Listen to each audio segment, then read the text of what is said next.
We gotta learn to pick each other up instead of pulling each other down. But we great at tearing each other down. Perfect. You could be up 1 minute and they'll try to pull you down the next. We're so buried in our phones. Get your life right. Stop worrying about mine.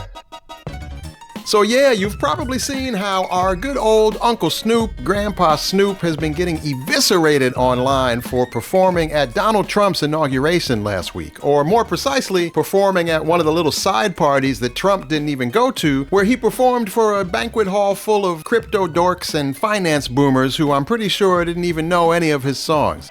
None of them know I own Trump tokens. It was a pretty sad scene all around. And I guess following up that humiliation with a whole bunch of backlash from his fans bothered Snoop enough that he felt compelled to get on camera and let us know exactly how unbothered he really is. And before we get into the clip, I have to note this was definitely not the most important political news from Trump's first week in office, and we'll be getting into all these threats to our safety and civil rights and sanity over on my second channel. But I do want to take a quick look at Snoop's response and then break it down a little because it's a bad response. So here's the clip, edited down to the essence of the plea copping. For all the hate, I'ma answer it with love. Y'all can't hate enough on me. I love too much. Get your life right. Stop worrying about mine.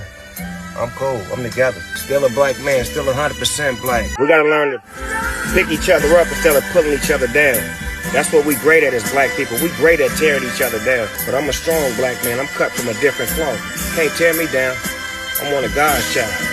One of his children. Shout out to my grandkids and my kids and my beautiful wife, my brother, uncles, aunties. God bless y'all. I'm out.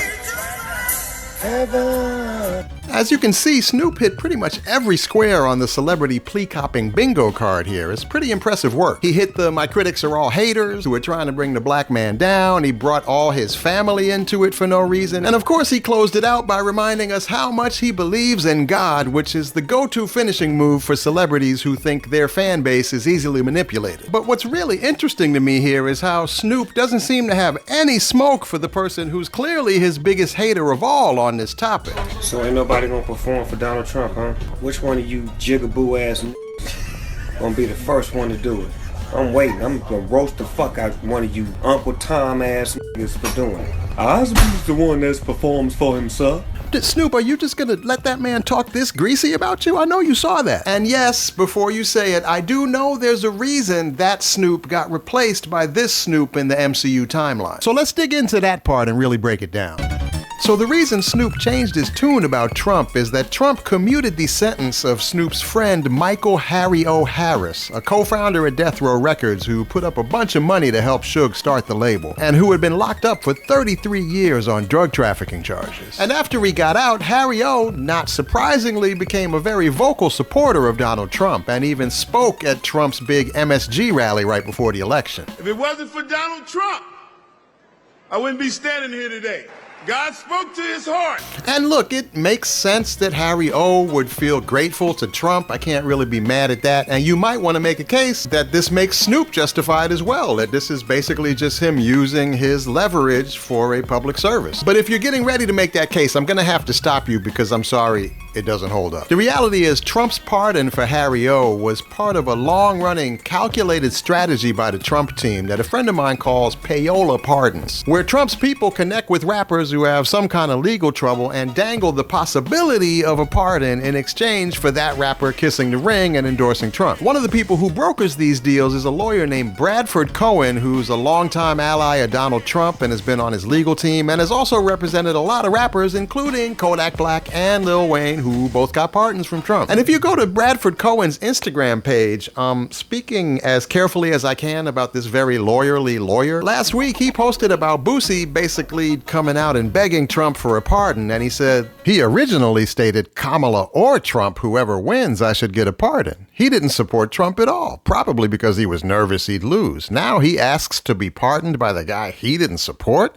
Classic. As Mr. Miyagi says, walk on the right side of the road, okay, walk on the left side of the road, okay, walk in the center and get squashed like a grape. These guys come out of the woodwork now and ask POTUS for a pardon. And I'm sure he meant that one part to be read in a fake Chinese accent, which we're not going to do. But do you see what we're looking at here? In my subjective opinion, as I speak about this very aggressive right-wing lawyer, it seems to me he is pretty clearly indicating that these pardons are a tit-for-tat transaction that has nothing to do with God speaking to Trump's heart and are predicated on you fully committing to bending the knee and supporting Trump in advance so that you can even have a chance at getting one of these payola pardons. And if that's true, that means there is nothing noble or virtuous about these pardons whatsoever. There is no public service being provided. This is a cynical, predatory exercise that serves nobody except Donald Trump and maybe the rapper if they get lucky. And the only reason these transactions are taking place is because Trump wants to keep gaining more black support, and he believes that these rappers have a fan base that is easily manipulated.